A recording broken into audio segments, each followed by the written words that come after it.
తపస్వి audio stories కి స్వాగతం. శిలగా మారిన శిల్పము ధారావాహిక. జరిగిన కథ. డాక్టర్ సాత్విక్ దగ్గరికి వెళ్లిన రాజాకి అక్కడ అహల్యతో పరిచయం ఏర్పడుతుంది. సాత్విక్, రాజా ఇద్దరూ అహల్య విషయంలో ఉత్సాహం చూపిస్తూ ఉంటారు. అలాగే రాజా తన భార్య భ్రమరని ఆదుర్దాగా పిలుస్తాడు. ఇక వినండి 7వ భాగం. ఏమిటండి ఆ గావు కేకలు? ఏం కుంపలు మునిగిపోయాయని విసుక్కుంది భ్రమర. నాన్న నాన్న మనకిక లేరు, జీరబోయిన స్వరంతో చెప్పాడు రాజా. ఇదిగో నేనిప్పుడే చెప్తున్నాను, రేపు మా అమ్మ నాన్నలు వస్తున్నారు. ఎన్నాళ్ళ నుండో ఇల్లంతా అలంకరించి సిద్ధం చేసుంచాను. ఇప్పుడు మనింటికి మాత్రం ఆ శవాన్ని తేవడానికి అస్సలు వీల్లేదు, కరాఖండిగా చెప్పేసింది భ్రమర. అదేమిటి భ్రమర అలా అంటావ్? ఇప్పుడు ఇక్కడికి కాకపోతే ఎక్కడికి తీసుకెళ్తాను? హాస్పిటల్లో బిల్లు కట్టేయడం కూడా అయిపోయింది. డెత్ సర్టిఫికేట్ రెడీ చేసేశారు, తీసుకెళ్లిపోమన్నారు. ఇప్పటికిప్పుడు నువ్వు ఇలా అంటే ఎలా? భ్రమరలోని ఈ రూపాన్ని చూడని రాజాకి ఆశ్చర్యం వేసింది. మీకు ముందు నుండి చెప్తున్నాను, ఆయనకేదైనా అయితే ఏర్పాట్లు మీరే చూసుకోవాలని. ఇప్పుడు కొత్తగా వచ్చిన సమస్య ఏంటి? కావాలంటే ఆయన గారి ముద్దుల కూతురుందిగా, వాళ్ళింట్లో పెట్టండి పెడసరంగా అంది. పెళ్ళై అత్తారింట్లో ఉన్న ఆడపిల్లింటికి ఆయన దేహాన్ని తీసుకెళ్లి పెట్టడం ఎంత మాత్రం న్యాయం కాదు. ఆయనకే ఓ ఇల్లుంటే ఇలా అనేదానివా? రాజాస్వరంలో ప్రశ్న కంటే అర్థింపే ఎక్కువగా తొణికిసలాడింది. ఇదిగో చూడండి, నాకిప్పుడు నా పిల్లల పెళ్లిళ్ళు, వాళ్ల భవిష్యత్తే ముఖ్యం. వాళ్ల పురోగతికి అడ్డుగోడలా నిలిచే ఏ విషయాన్ని నేను సహించను. ఇప్పుడు ఇది అంతే. 15 రోజుల పాటు జనాలు, ఆ గందరగోళం నేను భరించలేను. ఇప్పుడు తీసుకొచ్చింది మొదలు జరిగేదదే.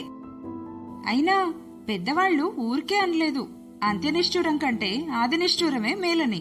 అందుకే చెప్తున్నాను, మీ ఇష్టం వచ్చింది చేసుకోండి, ఇక్కడికి తీసుకురావడం తప్ప. మరోసారి భార్య అన్న మాటకు సమాధానం చెప్పకుండానే అక్కడ నుండి గతాన్ని తలుచుకుంటూ వెళ్లిపోయాడు రాజా. రాజాకి పెళ్లి జరగని కాలమది. ఆ రోజుల్ని తలుచుకున్నాడు. ఇంటింటికి ఆ ఫుడ్ ప్రొడక్ట్స్ అమ్ముతూ, ప్యాకింగ్ చేసుకుంటూ, తన తండ్రితో కలిసి సంపాదించుకుంటూ ఉండేది. నెల తిరిగేసరికి ఇంటి ఖర్చులకి డబ్బు సరిపోక ఆ కుటుంబం సతమతమవడం నేను కళ్లారా చూశాను. భ్రమర తండ్రిగారితో నాన్నగారికైన పరిచయం, మంచి కుటుంబంలోని పిల్ల అన్న ఆలోచన ఇంట్లో రేగడంతో పాటు, కష్టపడి వచ్చిన కుటుంబంలోని అమ్మాయి ఎప్పుడూ ఇంటిని చక్కబెట్టుకుంటుంది, మనవాళ్లు అని కలుపుకోవడం ఉంటుంది అని నాన్నగారు ప్రోత్సహించారు. ఆ తర్వాత ఇద్దరం ఒకరినొకరం ఇష్టపడ్డంతో జరిగిన పెళ్లి మాది. నాన్నగారి ప్రోద్బలం లేకపోతే అసలు ఈ పెళ్లి జరిగేదా? అలాంటి ఆయన్న ఇంతలేసి మాటలంటోంది. బ్రతికున్నన్నాళ్లు ఇంట్లో పెట్టుకోకపోయినా చివరి ఘడియల్లో కూడా నా ఇంటి నుండి సాగనంపే అదృష్టానికి నోచుకోలేదా నేను? లోపలే కుమిలిపోయాడు రాజా. అప్పట్లో భ్రమర పుట్టింటి వారికి వాళ్ల నాన్నగారిచ్చిన ఆదరణ తలుచుకొని ఈనాటి స్థితికి బాధపడ్డాడు. ఈమెతోనేనా నాన్నగారు అలా మాట్లాడారు? తలుచుకుంటే దుఃఖం ఆగడం లేదు రాజాకి. ఏమ్మా భ్రమరా, మా వాణ్ణి చేసుకోవడం నీకిష్టమేనా? మీరిద్దరూ ఒకరినొకరు ఇష్టపడుతున్నారని రాజా చెప్తున్నాడు, అది వాడి మాటేనా, నీ మాట అదేనా? అడిగాడు పరంధామంగారు. అది అది సంశయంగా అంది భ్రమర. నువ్వు నీ ఇష్టం గురించి చెప్పు అంతే, మిగిలిన విషయాల గురించి నీకెలాంటి ఆలోచనలు వద్దు, నేను చూసుకుంటానుగా అనునయంగా అన్నారు పరంధామంగారు. నేను మా నాన్నగారితో చెప్పానండి. తల్లి, వాళ్లంతస్తెక్కడా మనంతస్తెక్కడమ్మా? అలాంటి వారింటికి పిల్లనిస్తానని చెప్పి వెళ్లడానికి నాకెంత ఇబ్బందిగా ఉంటుంది. వాళ్ళెలా ఒప్పుకుంటారమ్మా? ఇది మనకు అందని సంబంధం అన్నారండి మా నాన్నగారు. అందుకే సంశయంగా ఆగింది భ్రమర. మీ నాన్నగారు చేస్తున్న పనిలోనే ఆయనకి చేయూతగా ఉంటూ, ఇక్కడ పట్టణానికి వచ్చినా ఎంతో పొదుపుగా ఉంటూ, మీ అమ్మకాలను పెంచుకుంటూ ఒక్కో మెట్టు ఎదుగుతున్నారు. మా ఆస్తి విషయం పక్కన పెడితే రాజా కూడా అలా తన స్వశక్తితోనే ఎదగాలని ఆ కంపెనీలో పనిచేస్తున్నాడు. వాడి సామర్థ్యం, నేర్పరితనంతో ఆ కంపెనీ ఇప్పుడు ఎంతో లాభాలు గడిస్తోంది. అయినా సరే వాడెన్నడూ గర్వంతో తలెగరేయలేదు. ఇవన్నీ ఇప్పుడు నీకెందుకు చెప్తున్నానంటే, నీలాంటి కష్టం తెలిసిన అమ్మాయి వాడికి భార్యగా వస్తే మేం ఆనందించేవాళ్లమే కాని అడ్డు పెట్టేవాళ్లం కాదమ్మా. నీతిగా నిజాయితీగా మీ స్వశక్తితో మీరు ఎదగాలని నేను మనస్ఫూర్తిగా ఆశీర్వదిస్తున్నాను. మీ నాన్నగారితో నేను మాట్లాడతానులే అంటున్న పరంధామం గారి పాదాలకు నమస్కరించింది భ్రమర. అయ్యా, ఇంటింటికి వెళ్లి వస్తువులమ్ముతూ గడుపుతున్నాం. ఎలాగో పిల్లల్ని చదివించాను. కాని వస్తువులమ్మిన మీ గుమ్మం ఎక్కి ఈ ఇంటనే పిల్లనిస్తానని నేనెన్నడూ అనుకోలేదు. పరంధామం గారి చేతులు పట్టుకుని చెమ్మగిలిన కళ్లతో అన్నాడు భ్రమర తండ్రి గోవర్ధనం. అలా అత్తారింట్లో అడుగుపెట్టిన దగ్గర నుండి కోడల్ని ఎంతో ఆప్యాయంగా చూసుకున్నారు పరంధామం గారు. కాని ఆయన ఆనందం ఎంతో కాలం నిలవలేదు. అన్నయ్య, నీకిదేమైనా భావ్యంగా ఉందా? ఇది మన ఉమ్మడాస్తి కదా? ఆశ్చర్యంగా అడిగారు పరంధామం గారు. అవును, అందుకే నా పెద్ద కొడుకు పేర రాస్తున్నాను అన్నాడు అన్న రమణయ్య. నేను ఉద్యోగం చేస్తూ నీ మాట గౌరవిస్తూ అప్పు తీసుకుని మరి మన అందరి కోసం కట్టుకున్న ఇల్లిది.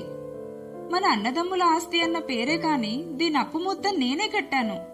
ఎప్పుడో నాన్నగారు కొన్న స్థలం.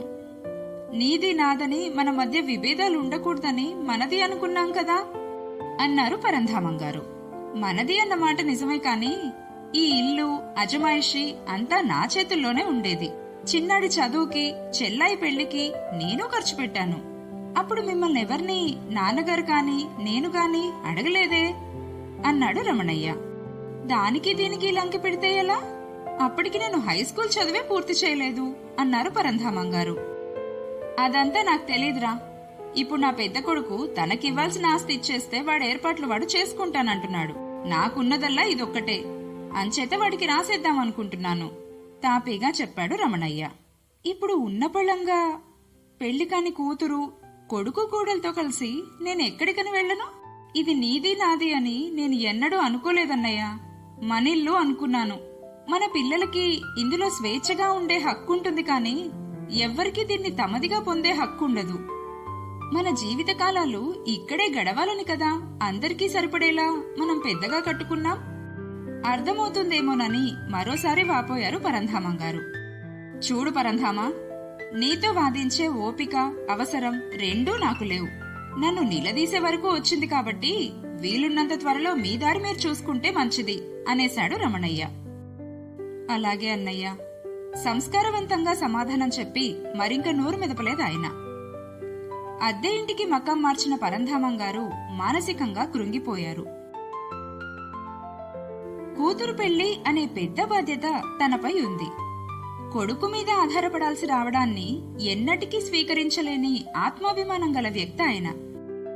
కనీసం ఇల్లు కూడా దక్కించుకోలేకపోవడం కష్టంగా అనిపించినా తన కూతురు పెళ్లి మాత్రం పూర్తిగా తన చేతుల మీద మాత్రమే చేయాలి అనుకున్నారు. అనుకున్నట్లుగానే కూతురికో మంచి సంబంధం చూశారు. ఉన్న కొద్ది డబ్బుతో అమ్మాయి పెళ్లికి అన్నీ అమర్చి ఎలాగో శక్తి కొలది చేశారు. ఇక తన భావి జీవితపు భారం కొడుకుపై పడడం ఇష్టం లేక పెళ్లైన కొడుకుని వేరు కాపురం పెట్టిద్దామనుకున్నారు. అద్దె ఇళ్లే కనుక ఎవరికి వారుగా ఉంటే ఎవ్వరి స్వతంత్రానికి భంగం కలగదు అని ముందు చూపుతో ఆలోచించారు. జీవితం ఇచ్చిన అనుభవంతో అందరికీ శ్రేయస్కరమైన నిర్ణయం తీసుకున్నారు. తన నిర్ణయం సరైందనే అనుకున్నారు. నాన్న రాజా, నీకో సంగతి చెప్పాలి. నీదా పెరిగే సంసారం, మావి తగ్గే అవసరాలు. మాకు చిన్నిల్లు చాలు. ఇప్పుడు మనం ఉంటోంది మాకు రేపు పెళ్ళయ్యాకెప్పుడైనా వస్తే శ్యామలకి సరిపోతుంది. నువ్వు నీకనుకూలమైన ఇల్లు చూసుకుని అక్కడ కాపురం పెట్టు.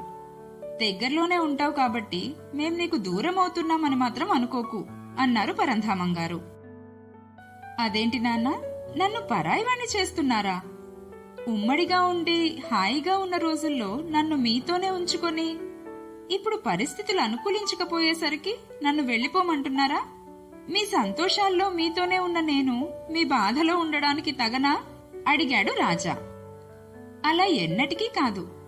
వేరువేరిళ్లలో ఉన్నంత మాత్రాన మనం దూరం ఎందుకవుతాం చెప్పు? ఇక్కడే దగ్గరలో ఉంటాం కనుక రోజూ కలుస్తూనే ఉండొచ్చు. ఇప్పుడు ఎలా అయినా చిన్నపిల్లలతో మీకు ఇరుగ్గానే ఉంటోందిగా. రేపు అల్లుడొచ్చాక మరి కాస్త ఇబ్బంది అవుతుంది. అందుకే అంటున్నాను కాని మనసులు వేరవ్వడం అనేది మనుషులు దూరం అవ్వడంతో జరగదు. కొడుకు భుజం తడుతూ అన్నారు పరంధామంగారు. నాన్నగారి మాటను కొట్టిపారేయలేక, అందులోనూ కొంత నిజం ఉందని అనిపించడం చేత వెంటనే అవలంబించాడు రాజా. ఏంటో భ్రమరా, అమ్మా నాన్నలకి ఇన్నేళ్ల తర్వాత దూరం అవ్వడం నాకెంతో బాధగా ఉంది భార్యతో చెప్పుకున్నాడు. చాలండి, పెరిగే సంసారం మంది. ఏదో మామయ్య గారే అన్నారు కనుక సరిపోయింది కాని మీ మట్టి బుర్రకు అలాంటి మాట తట్టదు కూడాను సాగదీస్తూ అంది భ్రమర. అలా అంటావేంటి భ్రమరా? ఆశ్చర్యంగా అన్నాడు రాజా.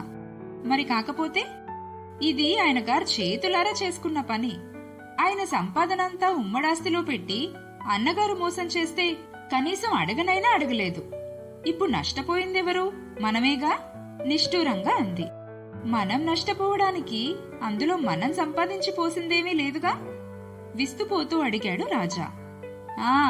అక్కడే ఉంటే ఆ ముచ్చటా జరిగేది. వాళ్ల మానాన వాళ్లుంటామని ఆయనే అన్నారు. ఇందులో మీరు తెగ బాధపడవలసిందేం లేదు. అయినా ఎక్కడికో వెళ్లిపోతున్నారా? పక్క వీధికేగా పుల్ల విరుపుగా అంటున్న భ్రమరతో మరి వాదించలేకపోయాడు రాజా.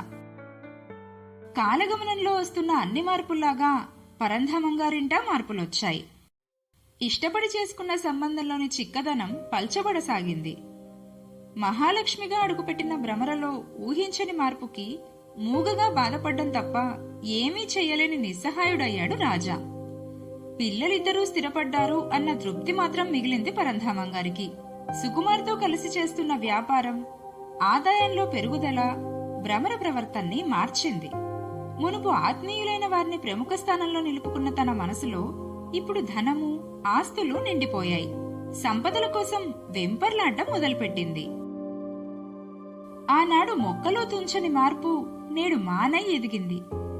తారాస్థాయికి చేరిన ఆ మార్పే నేడు భ్రమర తన తండ్రి పార్థివ దేహాన్ని కూడా ఇంటికి తీసుకురాకూడదని శాసించేలా చేసింది. అదే నేడు రాజాని ప్రశ్నార్థక పరిస్థితిలో పడేసింది. హలో, ఎవరు? అన్నయ్య, చెప్పు చెప్పు ఫోనెత్తుతూ అంది శ్యామల. శ్యామ, నాన్నగారు మనకిక లేరమ్మా ఉప్పొంగుతున్న దుఃఖాన్ని ఆపుకుంటూ అన్నాడు రాజా. అన్నయ్య, అదేంటి? నిన్న రాత్రి కూడా నా చేతి చావ తాగారు నాన్నగారు. ఇవాళ ఒంట్లో కాస్త బావుందమ్మా అని కూడా అన్నారు. నీరసం పూర్తిగా తగ్గకపోయినా తేరుకుంటున్నారనుకున్నాను. ఇలాగే ఉంటే ఇంకో 2 రోజుల్లో ఇంటికి పంపించేస్తామన్నారుగా డాక్టర్ గారు. ఇంతలో ఏమైంది? ఏడుస్తూ అడిగింది శ్యామల.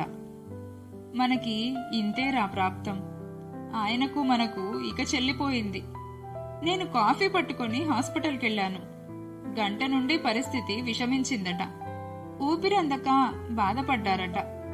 మీకు వెంటనే కాల్ చేశామే, మీ ఇంట్లో చెప్పలేదా అని అడిగింది సిస్టర్.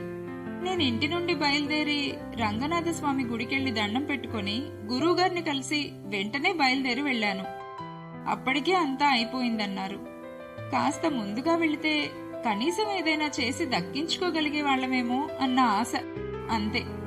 డాక్టర్ గారు మాత్రం మీరొచ్చేలోపే మేమన్ని ప్రయత్నాలు చేసేశాము అన్నారు. ఆ మాటలా ఉంచిన చివరి ఘడియల్లో ఆయన దగ్గర లేకపోయామన్న బాధ మనకు మిగిల్చి వెళ్లిపోయారు. ఈ నిందను మోస్తూ జీవితాంతం నా మనస్సాక్షి ఎదుట నిలవాలి నేను. కుమిలిపోతూ చెల్లికి చెప్పుకున్నాడు తన బాధని. అన్నయ్య, నువ్వలా బాధపడకు. జరిగిందేదో జరిగిపోయింది. నేనిప్పుడే అక్కడికొస్తున్నాను. అంత బాధలోనూ అన్నకి ధైర్యం చెప్పి బదులిచ్చింది శ్యామల. రాజా ఇప్పుడు తండ్రి శవాన్ని ఎక్కడికి తీసుకెళ్తాడు? తన భార్య మాటని గౌరవిస్తాడా? భ్రమర ఇలా మారిపోవడానికి డబ్బు మాత్రమే కారణమా, లేక ఇంకేదైనా కారణముందా? భ్రమరలోని ఈ మార్పును చూసి శ్యామల ఏం చేయనుంది? ఈ ప్రశ్నలన్నిటికీ సమాధానాలు తెలుసుకోవాలంటే వింటూనే ఉండండి ఈ శిలగా మారిన శిల్పము ధారావాహిక మీ తపస్వి ఆడియో స్టోరీస్ లో.